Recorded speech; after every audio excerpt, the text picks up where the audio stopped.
मोदी जब विकसित भारत बनाने में जुटा है तो वो विकसित बंगाल के बिना संभव नहीं है। बंगाल को फिर वो पुराना गौरव दिलाना जरूरी है। जब ये देश का कल्चर और इकोनॉमिक सेंटर था, बंगाल के बारे में जब भी मैं गुरुदेव रविंद्रनाथ ठाकुर की ये पंक्तियां सुनता हूं, गर्व से भर उठता हूं। गुरुदेव ने कहा था, बांग्लार माटी, बांग्लार जल, बांग्लार वायु, बांग्लार फल, पुण्य होक, पुण्य होक, पुण्य होक के पुण्य होक है भगवान। मैं अपने उच्चारण दोष के लिए आपसे क्षमा प्रार्थी रहूंगा, लेकिन आप भी मानेंगे कि इन पंक्तियों में बंगाल की महानता के दर्शन होते हैं। दुर्भाग्य ये कि सीपीएम और टीएमसी की पॉलिटिक्स ने बंगाल को बर्बाद कर दिया है। ये सिर्फ पार्टियां दो है, इनकी दुकान एक ही है और दुकान में सामान भी एक ही है। टीएमसी और लेफ्ट इंडी अलायंस में है। टीएमसी और लेफ्ट दोनों वोट बैंक अपीजमेंट की पॉलिटिक्स करते हैं।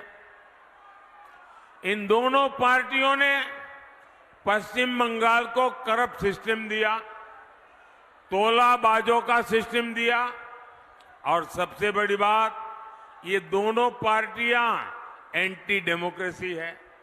पंचायत हो, विधानसभा हो, लोकसभा हो, कोई भी इलेक्शन बंगाल में बिना खून खराबे के पूरा नहीं होता। यहां गणतंत्र बचाने के लिए पहरा देना पड़ता है। यहां मानवता की सेवा करने वाले संतों ने अपनी आवाज उठाई तो उनका जीना मुश्किल कर दिया। उनको गालियां देने आने लगी, उन पर हमले होने लगे। ये टीएमसी का टेरर मॉडल है और अब ये देश के सामने एक्सपोज हो रहा है। साथियों, यहां संदेश खाली जैसी शर्मनाक वारदातें आम है, जहां पहले बहनों बेटियों के साथ अत्याचार किया जाता है और फिर शाहजहां शेख जैसे पापियों को बचाने के लिए गंदे खेल खेले जाते हैं। जो टीएमसी सरकार लॉ एंड ऑर्डर जैसा बेसिक काम नहीं कर सकती, उसे सजा देना जरूरी है।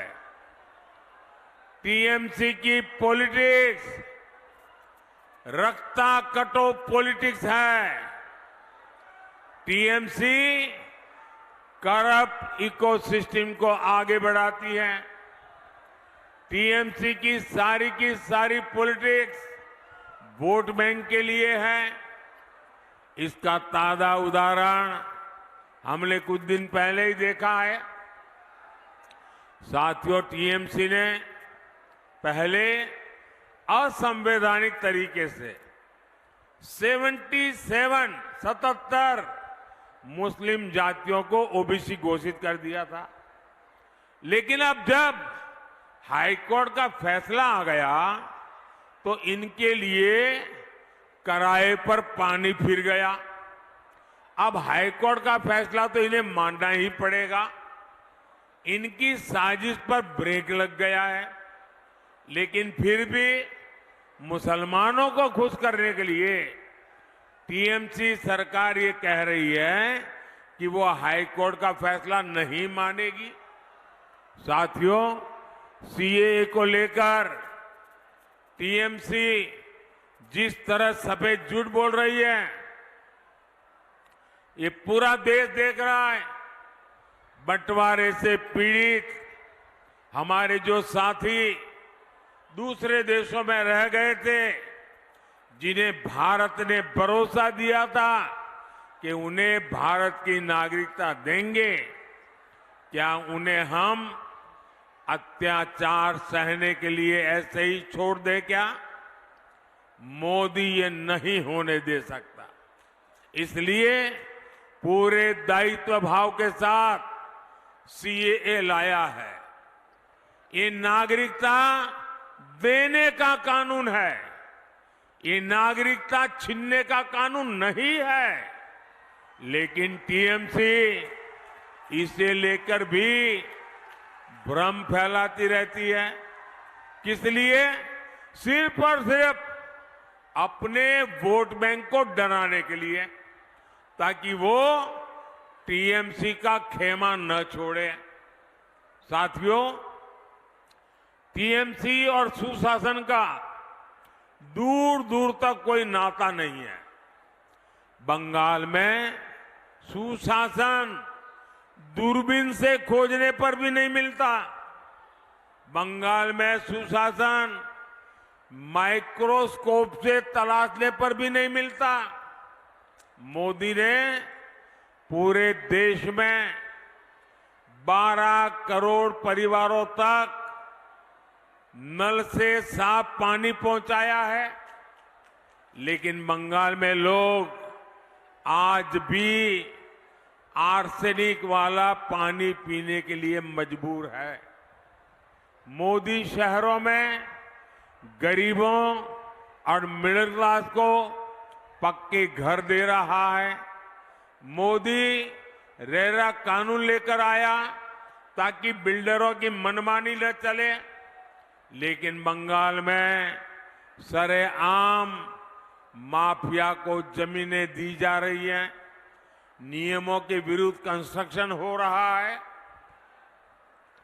मोदी गरीबों के लिए सस्ते सिलेंडर की योजना चला रहा है।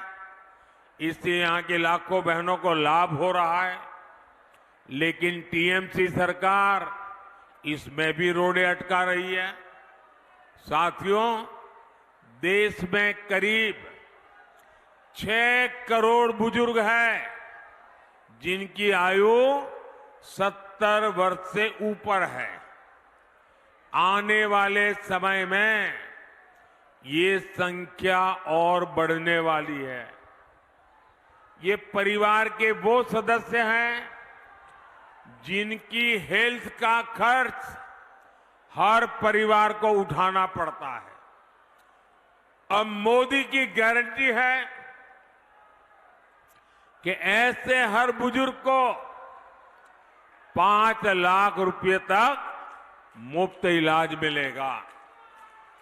भाइयों और बहनों, अब रक्षा कटो पॉलिटिक्स, करप्शन और अपीजमेंट पॉलिटिक्स की जगह पॉलिटिक्स ऑफ परफॉर्मेंस को चुनना है।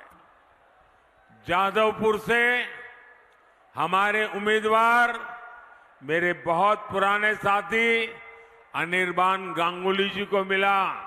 हर वोट मोदी के खाते में जाएगा।